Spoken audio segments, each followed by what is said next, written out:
Welcome, Marc, to Flute Unscripted. Thank you so much for joining me. With pleasure. Thank you. You were walking around a second ago with your computer, so I got a little tour of your home. It's beautiful. I love how vibrant it is. You've been there, I'm assuming, quite a lot lately because of COVID and all of the precautions everyone's taking. Normally, you're very busy touring all over the world and performing across the globe months out of the year. So how has this adjustment to being home more been on you? So I came back last February, end of February, from a big tour in Asia. And since then, I didn't take any plane. So this never happened in my life. So in fact, I'm now practically 1 year in Europe. I have been playing, so we had all concerts were closed from March to June or something like that last year. And then in the summer, I was quite busy, happily. Again, it started. And then I played again. I stopped my concert end of October. And since then, not one concert. Of course, some live streaming and things like that. But for me, in fact, I should not say this. Of course, for me, I'm a little older, and so I have done a lot of things in my life, so I could put a little money, on the side, and so financially, it's not a problem for me. And also, I'm teaching also in university, in a very good university here in Belgium, and of course, my salary goes on, and I continue to teach there. I'm very fortunate for that. But instead of this, I was happy also, to have a break of 1 year in traveling, because you will see later the concert is with a wonderful accordion player and with my wife Joëlle. And we have two kids. I started quite late to have kids. And I have two wonderful kids, one kid from 9 years old, David, and a daughter, Sarah, who will be 14. And so I think for my little boy, it was very, very important that his father was finally there for 1 year. Yeah. Not always on tour. And I will tell you that we had a great time together. So of course, now after 11 months, happily, like I told you, I had a break in the summer, but now it starts a little bit to be long. But still, I think this will go over, this situation, in a few months. Yeah. And I think it was a happy parenthèse for me because I didn't get sick also until now. Yeah. Yeah, that is the silver lining, is more time with family. That's the nice part. What about your routine at home? How's practicing going and fitting in these interviews like ours and your master classes and your injury or virtual competitions and things like that? Yeah. I will tell you honestly that I practiced less than normally. But still, because of the teaching, and so I had to keep a certain level. Right. And so I try to keep in good shape on the flute. Modestly, I try to keep my level. But of course, I, I'm a professional. I earn my life. I always say I sell wind since what? Since more than 50 years, I make a living of this. Yeah. So, yeah, it's different. You've talked about learning the flute at a young age, at 7, and going to music school and having a young teacher that was really influential on you and was kind of like a family member. How did that teacher shape the career that you have today? And do you try to be that teacher for your students? No, I think we are very different. But the funny thing is that I wanted to be an architect. Yeah. I liked always very much to construct. I like design, and so like you could see a little bit. If we turn a little bit, you can a little bit see the Yeah, I love it. plate, and so and this is only a part of the house, you know. Yeah, So this was an old wine depot from 1907, and it was a ruin when we bought it about more than 25 years ago, and I transformed it with my own plants, etc. So it was always a passion. And then when I was 18, I had to decide if I would be going for architecture or for music. And my parents had a very modern house and built by the best architect here in Belgium, who was the teacher also in the best architectural school, and so a little bit very modern, it's in Corbusier style and so. And he told to me, don't become an architect, it's a horrible job. The client will never accept what you do. The guy who has to construct your house will also not like what you do. And finally, the client will put some furniture in the house that doesn't go at all with what you right. designed. And my flute teacher pushed me enormous. He pushed my parents, say, you have to become a musician. And initially, it was not what I would have done. But then I was thinking, it's funny because I was thinking, I was 17 and a half, I was thinking, maybe with music, I will travel a lot and it will be more fun than to sit on a desk as an architecture. And in True. fact, it turned out like that. Yeah. Well, it's good to see that you still have that passion for, another project, another side of your life. So that, I guess that's interesting. If you didn't go into music, probably would have been an architect then.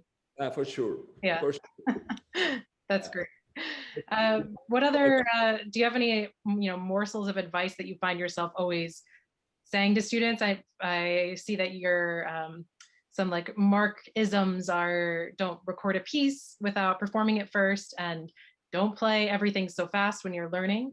Are there any other like nuggets of advice that you're always giving people? Yeah, for sure. For sure, not playing fast when you're practicing a piece, that's for sure. We always practice too fast Yeah, because it's not only because we want to test out, that it works fast. We are always anxious that it will not work fast. But it's not only fast in the fingers, it's also in the brain.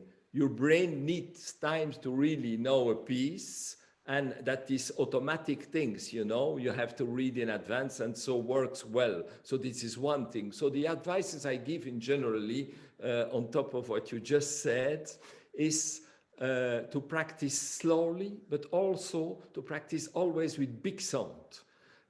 I think practicing with a small sound, with some, it's not good. I always give the advice, and more, with the years, to use a lot of air when you practice, even slow passages, quick passages, a lot of air in the mouth also, a lot of resonance in the mouth. How older I get, how more I see the importance to put a lot of air in the mouth also. And another advice I give also is to don't give an accent on the last note before the breathing. yeah, And generally also the note that comes before the breathing, to give a little vibrato, some resonations, and then to breathe quickly in this resonation of this last note, and to don't play the note that will follow after the breathing louder than the one you finished. mm, And then you will have, I think, as a listener, the comfortable. You will not feel that you don't have enough air, or that the phrase is cut. This is, I think, one important advice I think I would give for sure. let's switch gears a little bit to your solo career and how you came to be a soloist. You were playing in an orchestra at the age of 19. That's when you got your first job. And you played for decades in this, orchestral environment, and ultimately decided you wanted to pursue a solo career. You felt, emotionally ready, professionally ready. I think something else that people don't talk about is maybe the financial aspect of, breaking away from that structure, from that stability, and really being on your own. So what was that transition like? So I answer on the two questions that you in connection to that. So first of all, I don't like routine, and so I have always be a person very extreme somewhere, and but not anxious. I'm not an anxious person. This is very important. Also in aspect to your question, and so the orchestra I played first in a Flanders Opera Orchestra that in the time was not so very good. And so I came from a intellectual family. My father was a doctor, listening to music and reading a lot. And I came in this opera house that is now much better, but in the time was not so fantastic. And I think the intellectual standard of the musicians in that time in this place was not so high. And it was a little shock for me. And so from the beginning on, I said, I will not stay here for all my life, even if I was very happy because I didn't want to teach as a 19-year-old boy. I wanted to play, And I learned, of course, everything for social life, the difficult things in life, thanks to this difficult environment in this first orchestra. So I wanted to move. So 2 years later, I succeeded in an audition in the National Opera in Brussels. I was 21 years old. This was much better. I stayed there for 1.5 years. This was a wonderful time. I don't know if Maurice Béjart says something to you. It was the most famous, one of the most famous ballet companies in the world. And he was attached at that time to the opera. And so we had series of Ninth of Beethoven with ballet, of Sacre du Printemps, of all the big things, it was a wonderful world. So I was very happy there, but I was still in the pit of the orchestra. And so I was a young guy, ambitious, with some teeth.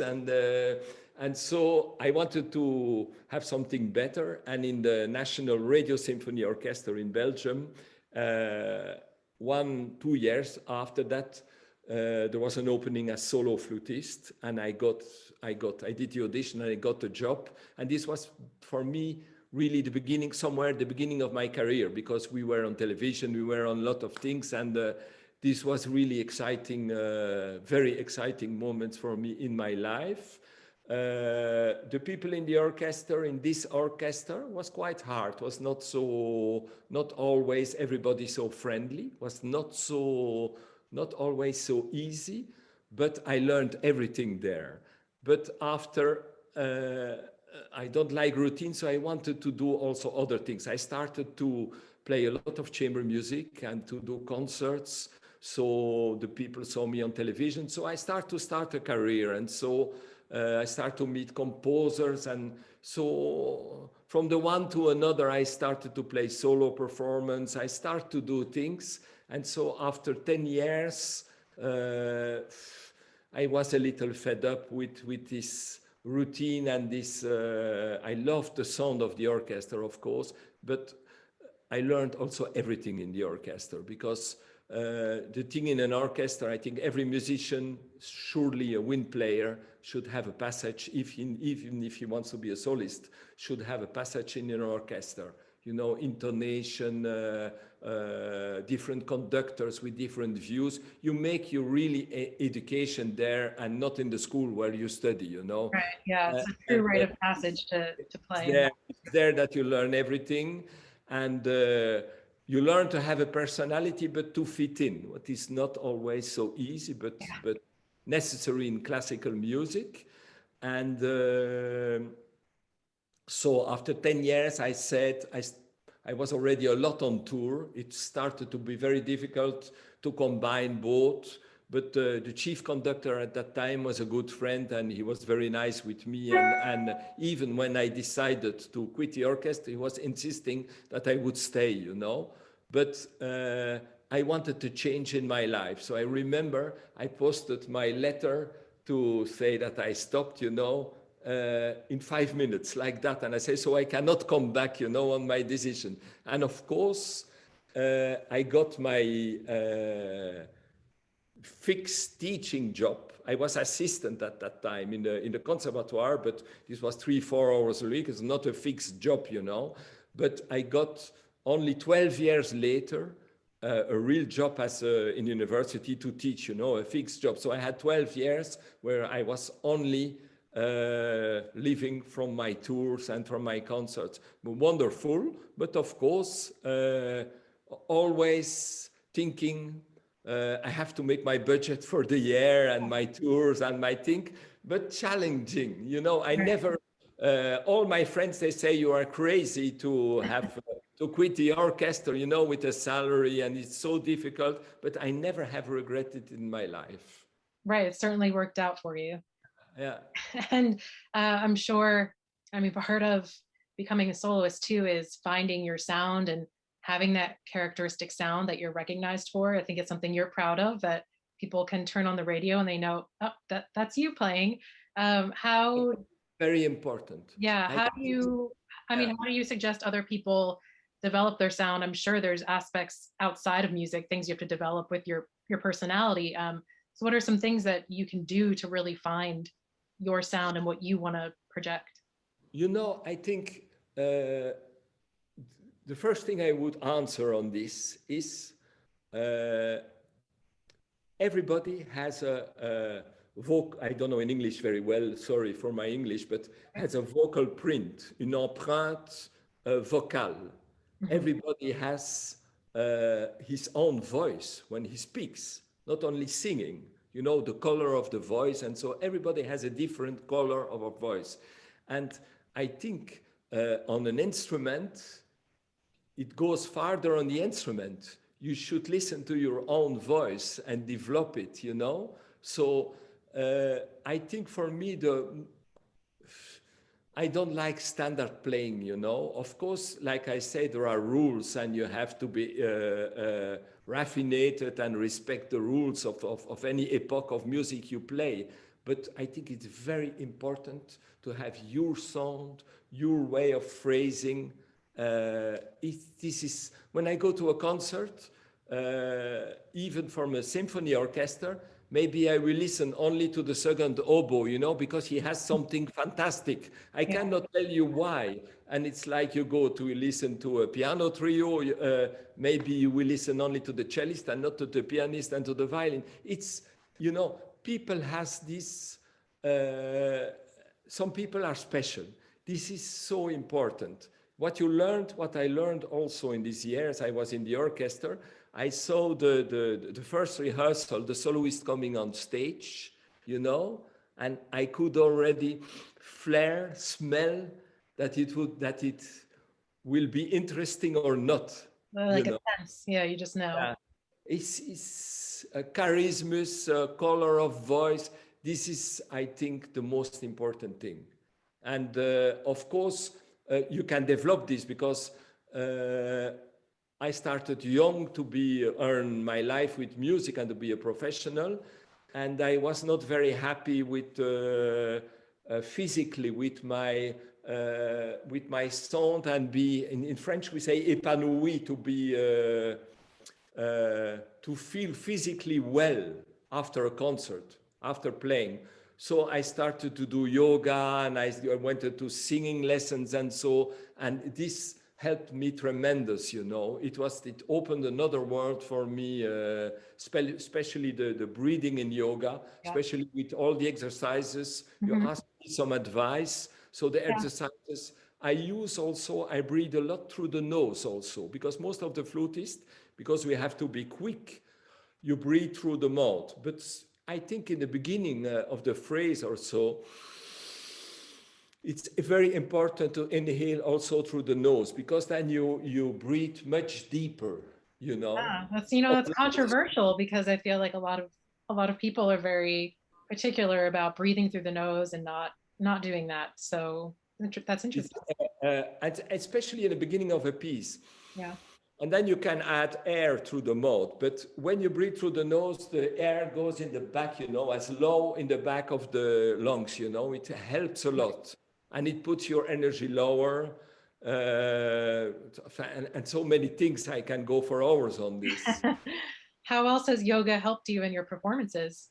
Yes, of course, because you learn how to be connected like a tree in the ground. So Yeah. when I was young, when I was in the bus or somewhere, I did exercises to stand without holding in the bus, pushing, my feet in the ground and breathing deeply and pushing, put my energy lower, and so this helps you in the beginning. I don't remember now since 40 years or so to be anxious when I go on stage. It's a pleasure for me to go on stage. Of course, you have to be well prepared to it's like for an exam or so, but you learn this if you perform often and you breathe correctly, and so it starts to be something that gives you good energy. Yeah. Have you ever struggled with, anxiety going on stage? Of course, when I started, yes, when I was a student in the conservatoire and so, like everybody, of Yeah. course, of course, Yeah. yeah. Well, maybe yoga trainings in your future. Have you done a formal training yet? I didn't understand your question. Oh, maybe a yoga training, like a formal Yeah, teacher it's good, training in your very future. good. Yeah, it's very good. Yeah. And another thing I just wanted to, I guess, talk about it, speaking of holistic playing, um, you've talked about how the flute kind of taught you some big life lessons about modesty and staying humble.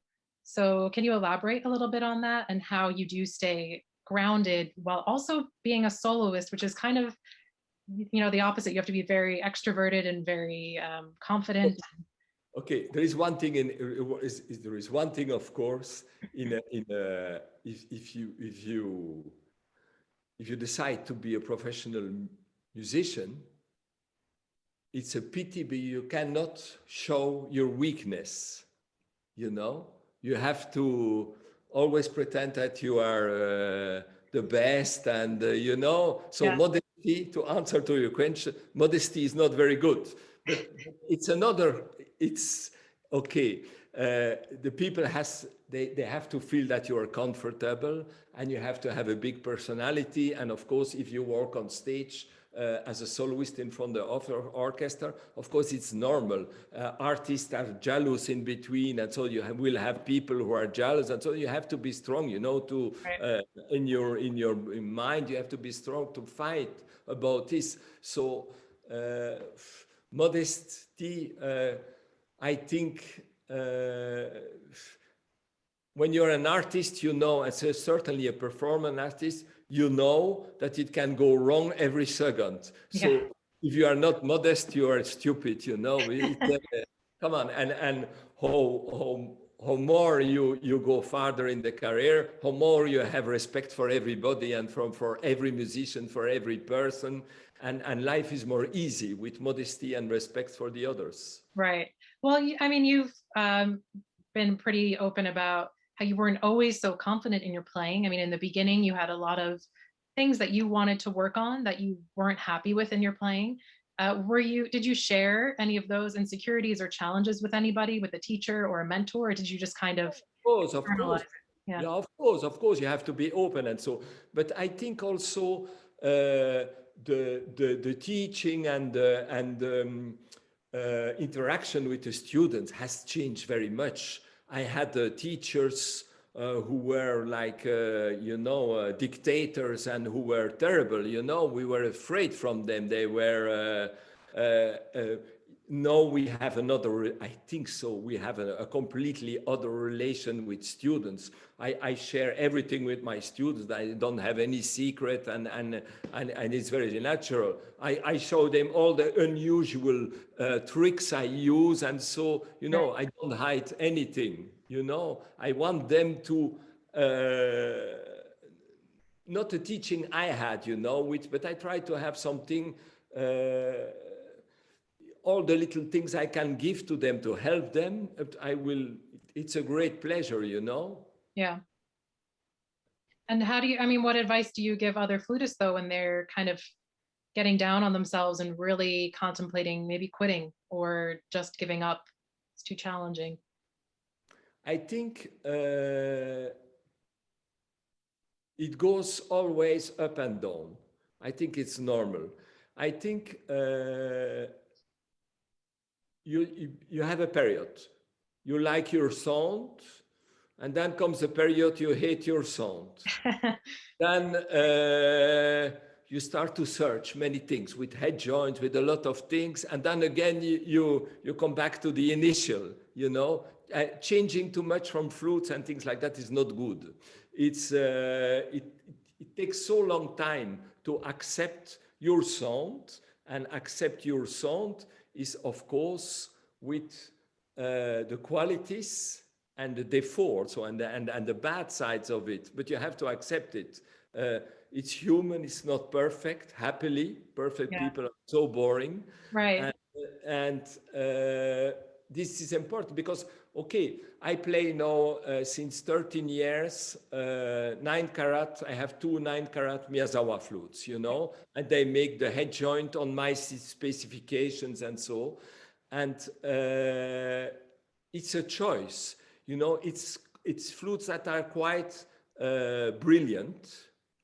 And maybe, of course, I would play 18 karat or 24 karat flute. It would be more dark sound and so, but I think it's a choice. It's never, you know, some flutists, some people, they play very heavy flutes and so, and but I think a lot of them, they don't play a lot of concerts. And if you play a recital of 2 hours and it's crazy hot in the hall and so, Yeah, you're think gonna die.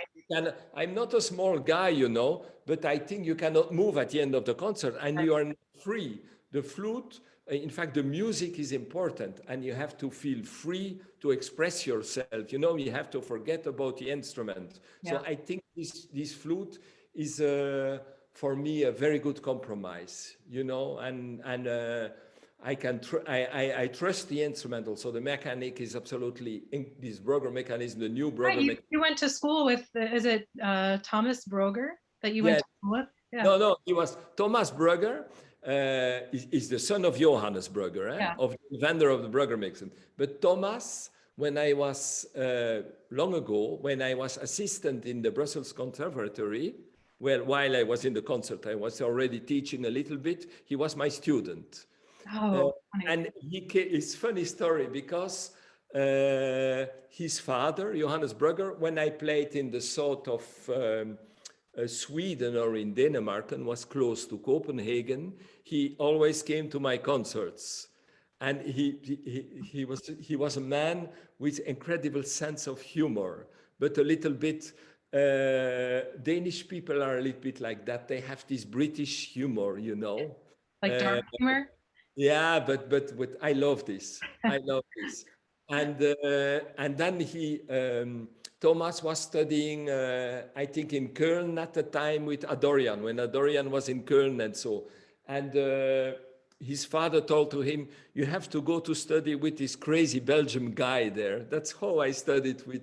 He came to study with me So for funny. 2 years. Yeah, that's a good story. The And small, that's small how I world. became a Miyazawa artist Right. because Johannes Brugger, when Miyazawa bought a patent, I think about 15 years ago or so, he called me and he said, I made a deal with Miyazawa and it's a new Brugger mechanism and it's much better than any Brugger mechanism I made before on my other flutes. And so they came to my home with him and so, and I loved the flute. That's how I became also Miyazawa artist. Right. In 2001, Naxos came to you with a big project too for their flute collection. This is, I'm assuming, still an ongoing long Yes, project. absolutely. Yeah. I mean, how does it feel to be entrusted with recording, I mean, all of the flute repertoire and being a reference and a guide for flutists to come for generations? Well, I don't know. For me, I have always liked challenges in my life. And so I think a career is, of course, the joy is to play concerts, to be on stage. And also the income, the money comes also Yeah. from, from concerts. But it's very so important to have also recordings because the one doesn't go without the other one.